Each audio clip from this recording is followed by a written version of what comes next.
Le grand entretien avec Samuel Caux, qui est directeur général de EXP France. Bonjour Samuel Caux. On dit EXP France alors que la boîte est internationale et on dit normalement EXP. EXP. EXP, Oui, EXP, bonjour oui, oui. Michel. Alors, que propose EXP France? Alors nous sommes une agence immobilière. Nous sommes la plus grande agence immobilière intégrée au monde. Aujourd'hui avec 89 000 conseillers immobiliers répartis sur 24 pays, sur les 5 continents. Et nous sommes donc présents en France depuis fin 2020, début 2021. Donc jeune société en France, mais société plus ancienne au niveau international. Alors, quelle est l'histoire de la société? elle est jeune tout de même, puisque la création est en 2009. Donc on est devenu la plus grande agence immobilière au monde en moins de 15 ans. En France, on est d'ores et déjà 400, un peu plus de 400 conseillers au moment où on se parle, donc en moins de 3 ans. Donc on a une très très forte progression. Donc ça reste une jeune société, encore plus jeune en France, puisque le développement du modèle international s'est fait lors de ces 3 dernières années, dont nous faisons partie. Mais une société qui a su progresser et su surtout s'installer dans un paysage avec l'outil numérique mis dans notre ADN dès notre naissance. Vous allez m'expliquer comment ça marche. Quel est votre parcours professionnel? Comment êtes-vous arrivé là? Alors moi, je suis un pur produit de l'immobilier, ou presque, puisque ça fait 24 ou 25 ans que je suis agent immobilier. À travers différentes activités dans la promotion immobilière, à mon compte, j'ai eu des agences. Je suis un pur conseiller immobilier, agent immobilier, qui aujourd'hui est à la tête d'une entreprise, d'un réseau national. Ce qui n'est pas si commun que ça, mais c'est notre ADN. Par contre, là aussi, mon fondateur, mon président aux États-Unis est un conseiller immobilier. Et dans l'ensemble des pays, il a souhaité que ce soit des gens du terrain, ou en tout cas qui l'ont connu, qui prennent le lead du pays. Alors, qu'est-ce qu'une agence digitale et comment ça marche? Ça marche de la même façon que l'agence que vous connaissez, et ça marche du reste très bien dans notre pays. On a une grande maturité aujourd'hui. Il y a plus de 180 agences totalement digitalisées en France.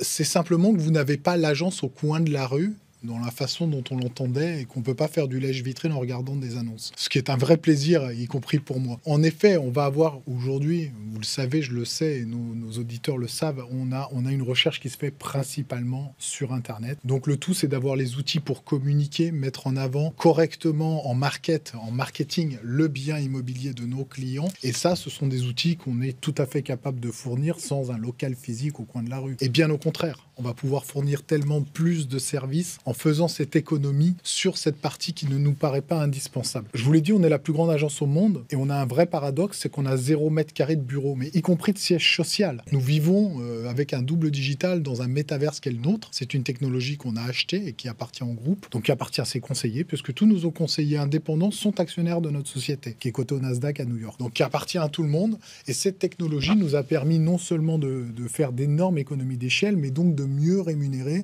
et d'apporter plus de services et plus d'outils, plus de technologies à nos conseillers, afin qu'ils soient juste plus productifs et plus tournés vers l'humain. Parce que la finalité, elle est là. Vous répondez à un besoin nouveau. Alors, il n'est pas totalement nouveau, ça fait une bonne vingtaine d'années que la développe de plus en plus. Alors sur 20 ans, notre métier est très humain. Ce qu'il y a de sûr, c'est que alors j'ai l'habitude d'appeler ça le dernier kilomètre, mais le dernier kilomètre, comme dans la logistique, sera assuré par le conseiller en immobilier. La visite, le serrage de main, l'ambiance, le choix du produit, l'accueil du client, la négociation, tout ça, ça sera des œuvres du conseiller immobilier, ça ne changera pas. Par contre, tout ce qui est en amont en termes logistiques de ce dernier kilomètre, la production de l'annonce, la rédaction du texte, l'optimisation des photos, etc., est-ce vraiment une tâche du conseiller en immobilier ou est-ce que ce sont des tâches qui peuvent être automatisées dans un souci de gain de productivité et de laisser plus de temps à l'humain? Je pense que c'est utile d'automatiser ces tâches et de les perfectionner via les outils qui sont à notre disposition aujourd'hui. Où en est le marché de l'immobilier aujourd'hui? Plusieurs périodes dans l'immobilier, des périodes fastes,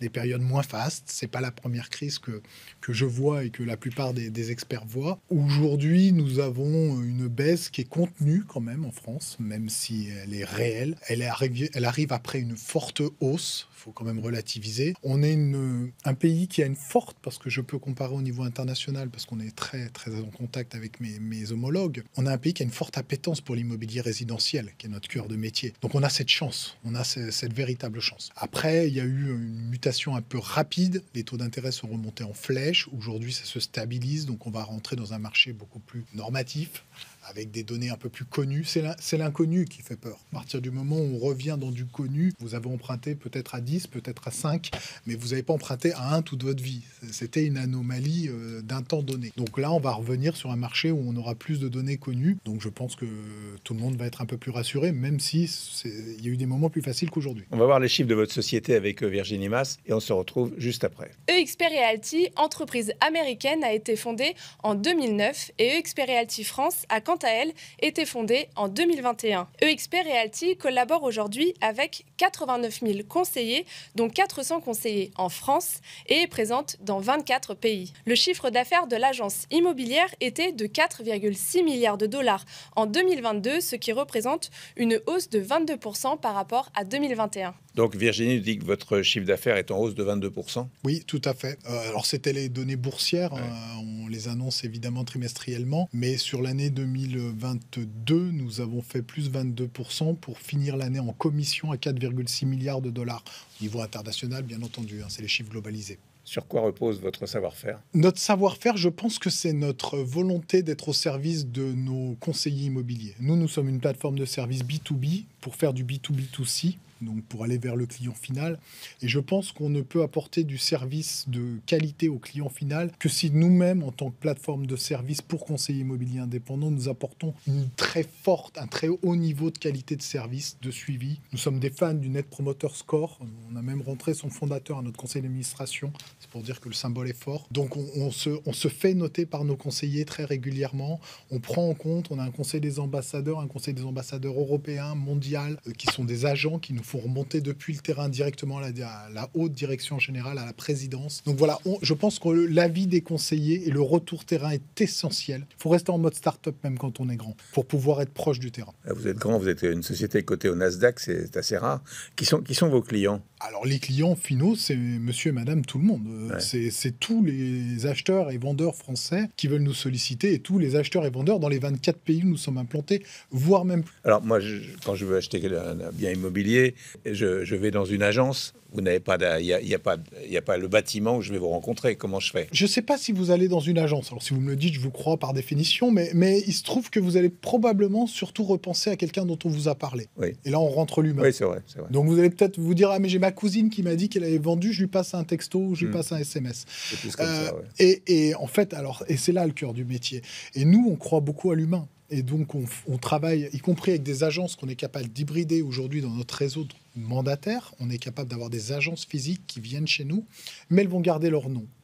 Et j'appuie sur ce moment nom parce qu'en fait, le co-branding est une de nos particularités qu'on met en avant, où votre nom, vous, Michel, c'est plus important que EXP. Donc, Michel Immobilier, Powered by EXP en petit, est plus important que EXP en grand, et Michel disparaît. Pourquoi? Parce que c'est Michel qu'on appelle. Et c'est non pas EXP.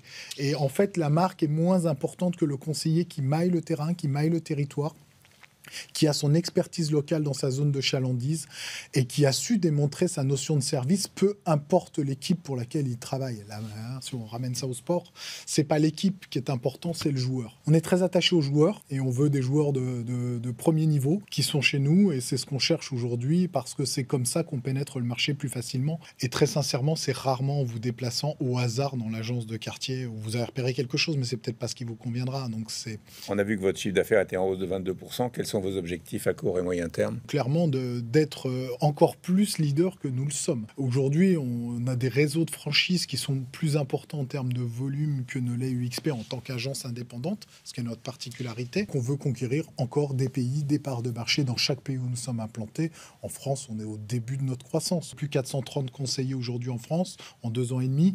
Voilà, mais on est au début de notre croissance. On sera probablement bien plus nombreux d'ici 2 ou 3 ans quand on se reverra. Merci beaucoup. Merci à vous.